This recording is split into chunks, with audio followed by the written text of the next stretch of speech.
সুপ্রিয় শিক্ষার্থীরা, আজকে আমরা একটা ত্রিকোণমিতিক সংক্ষিপ্ত প্রশ্ন আলোচনা করব।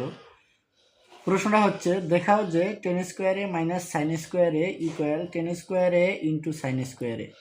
তো আমরা বাম পক্ষ থেকে ডান পক্ষ প্রমাণ করতে পারবো এবং বাম পক্ষ থেকেও আমরা ডান পক্ষ প্রমাণ করতে পারবো। তো আজকে আমরা ডান পক্ষ থেকে বাম পক্ষ প্রমাণ করব।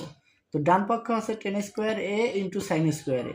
তো টেন স্কোয়ার এ আমরা যখন সূত্র লিখছি যে সাইন স্কোয়ার এ সমান সমান 1 মাইনাস কজ স্কোয়ার এ।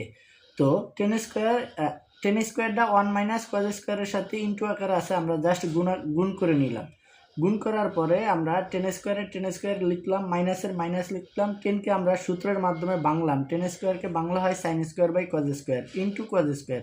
তো কজ স্কোয়ার আমরা কেটে দিলাম, তো থাকে আমার tan square minus sine square. কিন্তু দেখো আমাদের অর্থাৎ বাম পক্ষ টেন স্কোয়ারে মাইনাস সাইন স্কোয়ারে দেখাইতে বলছে। দেখো আমাদের কিন্তু অর্থাৎ বাম পক্ষ মিলে গেছে, তো সুতরাং আমার দেখানো হলো।